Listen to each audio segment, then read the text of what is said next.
Hi guys, good morning. Today is 3rd November 2022. So let's start our Hindu DNA. So सबसे पहले news में आपको यहाँ mention था ईडी. ऑलराइट.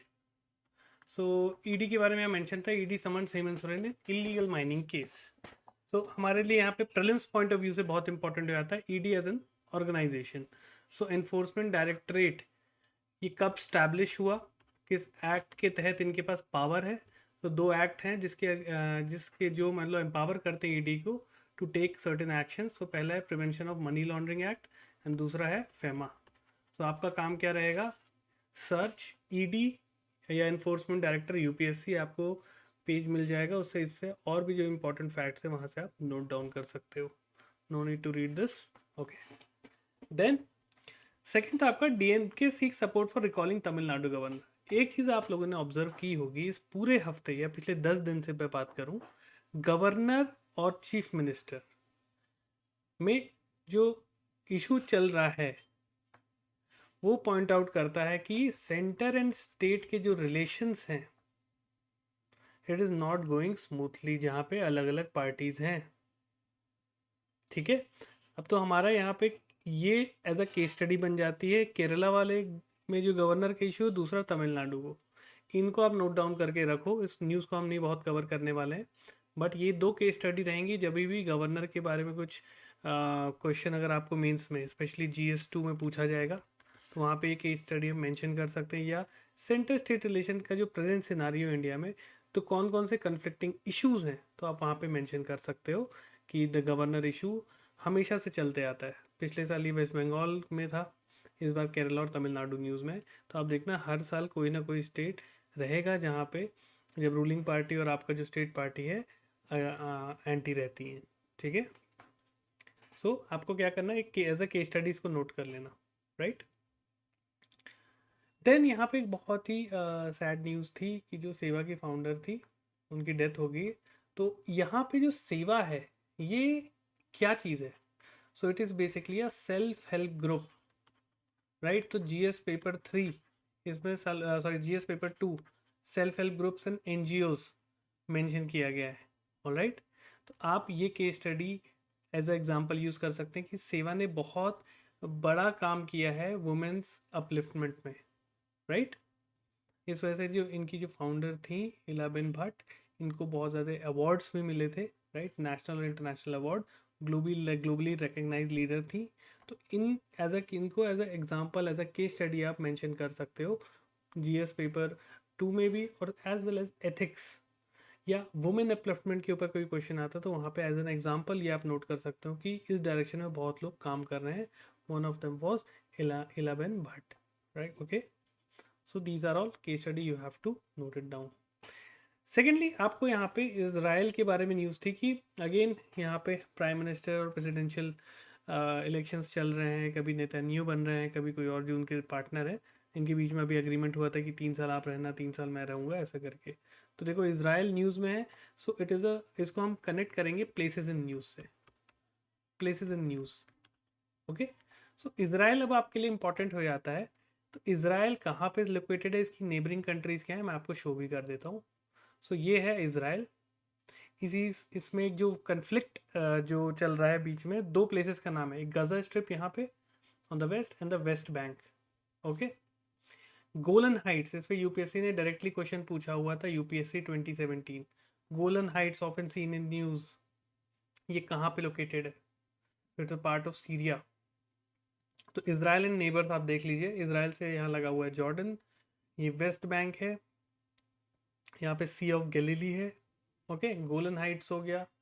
राइट. यहाँ पे सिनाई पेनिनसुला, ये आपका वाटर बॉडी है, ये मेडिटेरेनियन सी है. ओके. तो ये चीज़ें, स्विस कैनाल आपका यहाँ बना हुआ है. क्लियर. तो स्विस कैनाल आपका मेडिटेरेनियन सी को गल्फ ऑफ स्विस से कनेक्ट करता है. तो इन चीज़ों को आप, इस इमेज को आप सेव करके रख सकते हैं सो दैट आपको लोकेशन पता हो, क्वेश्चन पूछा जाता है. एक क्वेश्चन और आया था यूपीएससी 2017 में, मेडिटेरेनियन सी को कौन कौन सी कंट्री बॉर्डर करती हैं. तो उसमें एक ऑप्शन दिया होता है जॉर्डन, बट आप यहाँ देख सकते हो जॉर्डन नहीं है, और उस ऑप्शन को एलिमिनेट करने के बाद आपका डायरेक्ट आंसर आ जाता था. क्लियर. इस वजह से map based questions are very important. Clear. तो न्यूज़ से हमको वो पिक करना है. Moving on. अगेन यहाँ पे राइनो के ऊपर एक न्यूज़ थी कि इनकी जो हॉर्न की लेंथ है वो धीमे धीमे कम हो रही है। अब उसके पीछे क्या रीज़न है आपको उसके उसमें नहीं जाना है, बट हाँ आपका काम क्या रहेगा प्रीलिम्स पॉइंट ऑफ व्यू से इसका IUCN स्टेटस क्या है, क्या ये एंडेंजर्ड है, क्रिटिकली एंडेंजर्ड है, इंडिया में कौन से पाए जाते हैं राइनो, ओके, लोकेशन खासकर नॉर्थ ईस्ट जो आपका है यहाँ पे काजीरंगा वगैरह हो गया, ओके, तो राइनो यहाँ पे आपके पाए जाते हैं, क्लियर। तो इनका IUCN status, location are very important. Alright, moving on. इस पेज में ऐसे कोई इंपॉर्टेंट न्यूज़ नहीं थी एग्जाम पॉइंट ऑफ व्यू से, ठीक है। एक आपका अगेन दिल्ली, जैसे ही विंटर्स आती है तो दिल्ली में जो ब्राउन हेज ये सब चीज़ें चालू हो जाती हैं। दिल्ली पंजाब को ब्लेम करता है, जब अमरिंदर सिंह की गवर्नमेंट थी तब दिल्ली गवर्नमेंट पंजाब को ब्लेम कर रही थी, बट जैसे ही वहाँ पे आपकी गवर्नमेंट आ गई है तो अब ब्लेम गेम कम हो गया, अब सेंटर ब्लेम कर रही है पंजाब को कि दिल्ली में पोल्यूशन हो रहा है। सो इस टाइप के इवेंट्स चलते रहते हैं।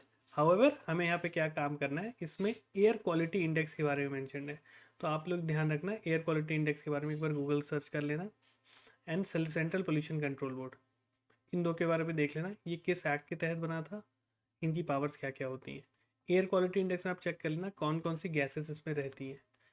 अगेन UPSC में क्वेश्चन डायरेक्टली पूछा गया है एयर क्वालिटी इंडेक्स में कौन सी गैसेस रहती हैं जिसको कंसिडर किया जाता है, तो उसमें एक ऑप्शन था कार्बन डाइऑक्साइड जो कि नहीं है, ठीक है, और उसको एलिमिनेट करते ही आपका आंसर आ गया था, क्लियर।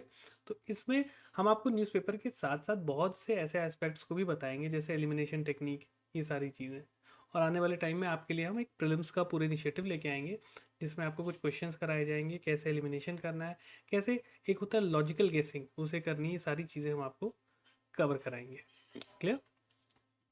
चलो, इसमें देखो एक और चीज़ मेंशन है सफ़र, ये बेसिकली एयर क्वालिटी इन चीज़ों को, वेदर को ये मॉनिटर करता है, और ये कौन है, मैं कौन सी मिनिस्ट्री मेंटेन करती है, मिनिस्ट्री ऑफ अर्थ साइंसेस, तो इसको भी नोट कर लीजिएगा, क्लियर।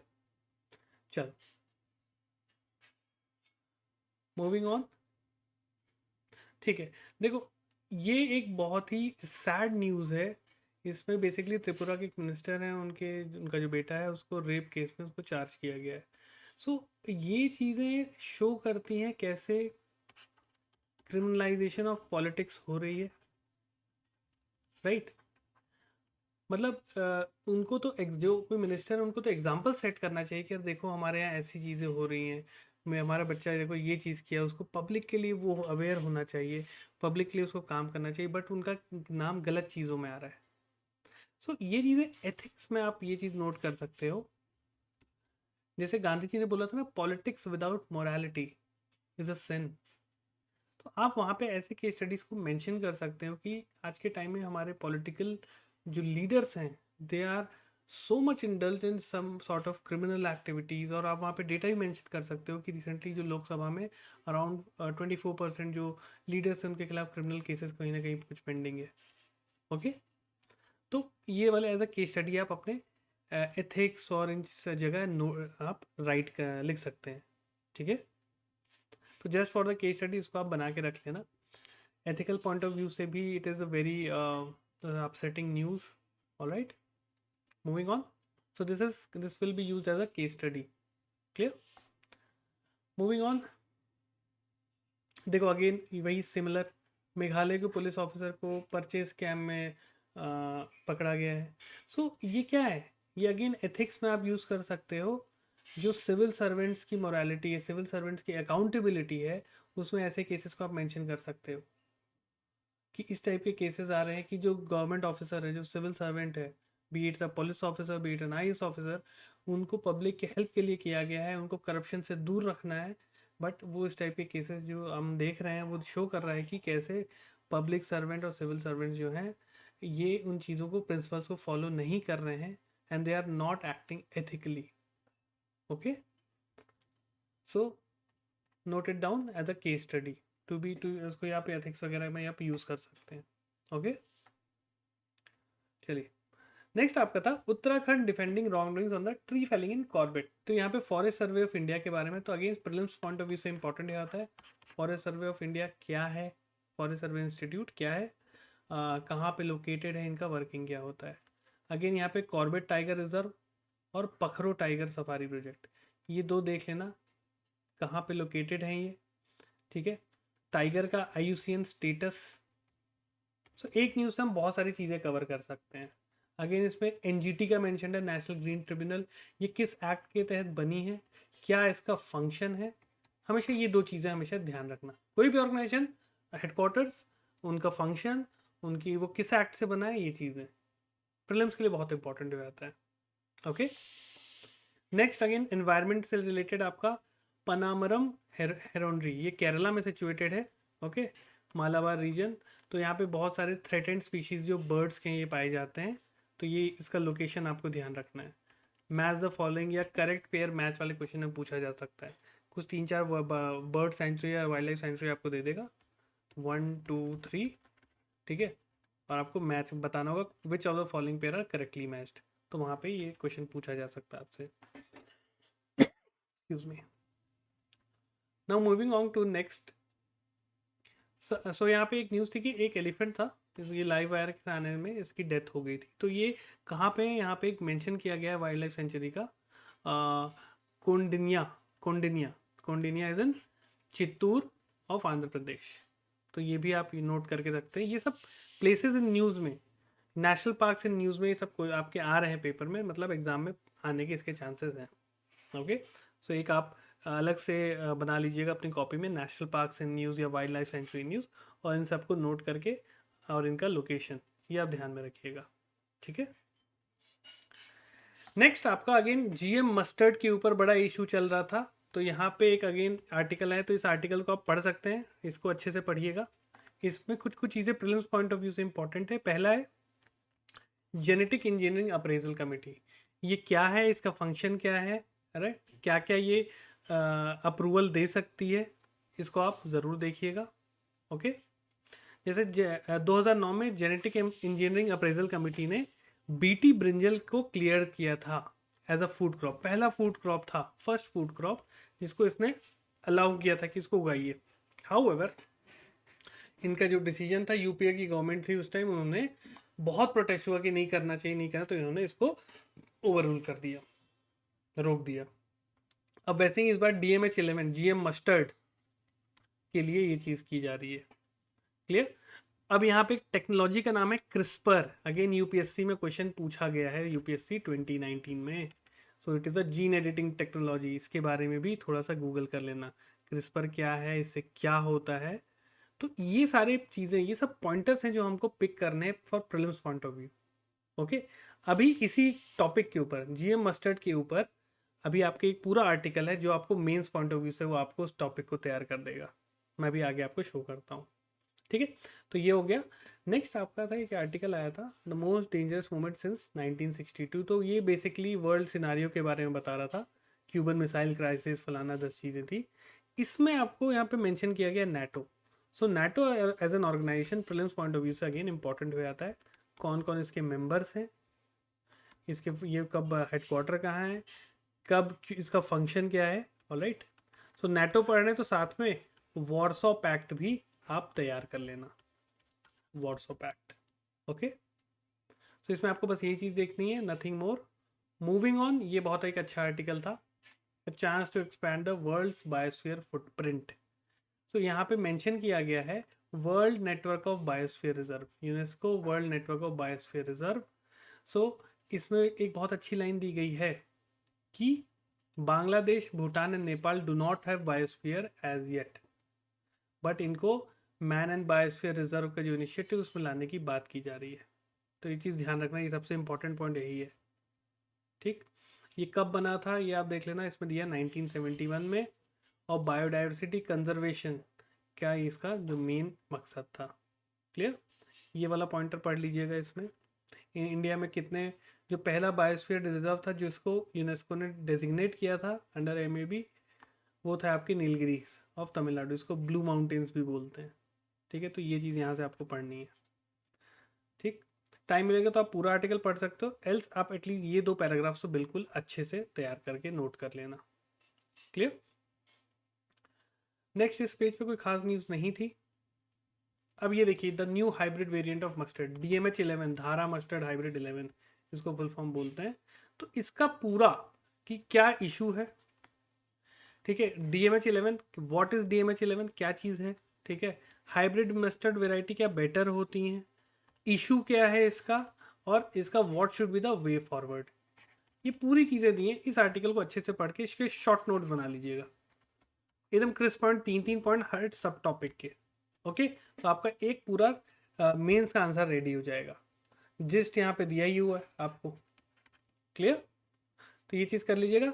इसको करने के बाद एक गूगल सर्च भी कर लेना, DMH11 या जेनेटिकली मॉडिफाइड क्रॉप्स UPSC, ठीक। तो उसमें आपको और भी अच्छे आर्टिकल मिलेंगे, एक दो बार उनको भी रीड करके उस पूरे टॉपिक को वंस एंड फॉर ऑल तैयार करके रख दो साइड में। अब बार बार जब न्यूज़ आएगी तो आपको उसको पढ़ने की ज़रूरत नहीं है, एक बार करो साइड में रखो, सो दैट जब अगली बार न्यूज़ पढ़ रहे हो फिर अगेन DMH11 आ रहा है, मस्टर्ड आ रहा है, उसको नहीं पढ़ना है, क्योंकि आपने वो topic mains point of view से और प्रीलिम्स पॉइंट ऑफ व्यू से तैयार कर लिया है। हमें अपना टाइम सेव करना है और स्मार्टली चीज़ों को करना है, क्लियर। चलो फिर देखो, ये न्यूज़ कब से आ रही, पूरे हफ्ते भर ही न्यूज़ चली थी, क्या कन्विक्टेड लेजिस्लेटर्स को डिस्क्वालीफाई कर सकते हैं असेंबली में। तो हमने पहले भी देखा था लिली थॉमस केस में सुप्रीम कोर्ट ने क्या चीज़ बोली थी, है ना। तो अगेन वही चीज़ है, बार बार आपको पढ़ने की ज़रूरत नहीं, कोई भी केस स्टडी आ रही उठा लो, पिक कर लो बस वहाँ से। ऑलराइट, ये चाहो तो जिस्ट ज़रूर पढ़ लेना। और जो सेक्शन 8 है RPA, very very important for prelims as well as main, clear. चलो मूविंग ऑन, और ऐसा कोई इसमें कोई खास न्यूज़ नहीं थी। हाँ, ये एक आर्टिकल आया था, we want to be India defence partner of choice, US official ने बोला था। तो इसमें एक चीज़ जो मेंशन की गई थी, that was DTTI, that is defence technology trade initiative. ये क्या है, इसका एक गूगल सर्च ज़रूर करिएगा। और इंडिया US रिलेशन पे कभी भी कोई क्वेश्चन आएगा, किस पेपर में आएगा, GS2 में, इंटरनेशनल रिलेशन वाले में, तो आप ये सब चीज़ें यहाँ मेंशन कर सकते हो। Alright, next, uniform civil code. Uttarakhand में यूनिफॉर्म सिविल कोड के ऊपर एक कमेटी बैठी है। तो आपका काम क्या है कि यूनिफॉर्म सिविल कोड क्या है, what is uniform civil code, constitution में किस आर्टिकल में मेंशन्ड है, दैट इज आर्टिकल 44 में मेंशन्ड है। इंडिया में प्रेजेंटली अभी यूनिफॉर्म सिविल कोड किस स्टेट में लागू है, ये देख लेना। ऑलराइट, और इसके प्रोज एंड कॉन्स ये आप सर्च करिएगा। Uniform civil code pros and cons UPSC आगे लिखना, आपको बहुत आर्टिकल मिल जाएगा, कोई भी पढ़ना उससे एक शॉर्ट नोट्स तैयार कर लेना। ओके, चलो तो ये आपका मेंस का ये टॉपिक कवर हो जाएगा, यूनिफॉर्म सिविल कोड और उससे रिलेटेड इश्यूज।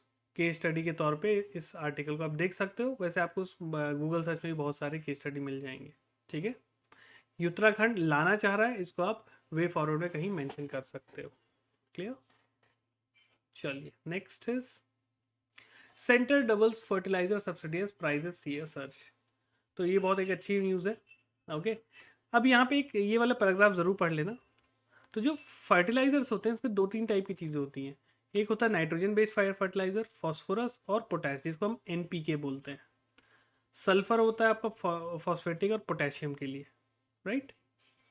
तो ये चीज़ ध्यान रखिएगा, NPK फर्टिलाइजर से रिलेटेड है। और ये चीज़ ध्यान रखना, इस अभी तक की सबसे बड़ी, सबसे ज़्यादा सब्सिडी जो दी गई है वो है। ऑलराइट, तो ये जब भी एग्रीकल्चर या एग्रीकल्चरल रिफॉर्म्स के बारे में बात करते हैं ना, वहाँ पे आप मेंशन कर सकते हैं कि रिसेंटली 2022 में सेंटर ने फर्टिलाइजर सब्सिडी को डबल कर दिया, one of the highest subsidy उसके लिए मिल रही है। यहाँ पे रेट्स भी लिखे हुए हैं, आप चाहो तो इसको नोट डाउन कर सकते हो, क्लियर। यहाँ पे यूरिया जो सबसे लगभग 2,400 रुपये एक बैग का मिलता है, बट ये मार्केट में 266 रुपये का बिक रहा है, जो मार्केट प्राइस 2700 है, क्लियर। देन एक न्यूज़ थी आपकी, India UK FDA will tighten screws on generic drug, MSF ने बोला है।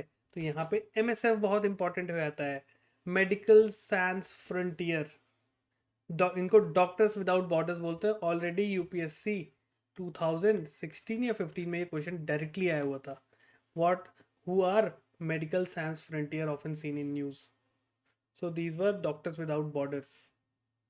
ओके, तो इनके बारे में गूगल सर्च कर लेना, क्लियर, क्या है ये, क्या इनका फंक्शंस है, ठीक है। Next, Pahari ethnic community added to scheduled tribes list of Jammu and Kashmir. तो अब देखो ये न्यू ऐसे बहुत इंपॉर्टेंट नहीं है आपके लिए, इंपॉर्टेंट है कौन, यहाँ पे जो ऑर्गेनाइजेशन का नाम दिया that is national commission for scheduled tribes. So again static, current to static linkage करिए। आपका लक्ष्मीकांत में एक पूरा चैप्टर है national commission for scheduled tribes, इनकी इसमें मेंबर्स कौन कौन होते हैं, क्या इनका फंक्शन होता है, टेन्योर, सारी चीज़ें आप मेंशन कर सकते हैं, रीड कर लीजिएगा। थर्डली इसमें आपका कुछ लोग ट्राइब्स के नाम मेंशन किए गए हैं, जैसे गुज्जर्स, बकरवाल, दीज आर, ये पीर पंजल कश्मीर एरिया में ये इनको ऑलरेडी शेड्यूल ट्राइब का टैग मिला हुआ है। ओके, तो इनका Gujjars Bakarwal these are the आपके जो विंटर नोमैड्स होते हैं।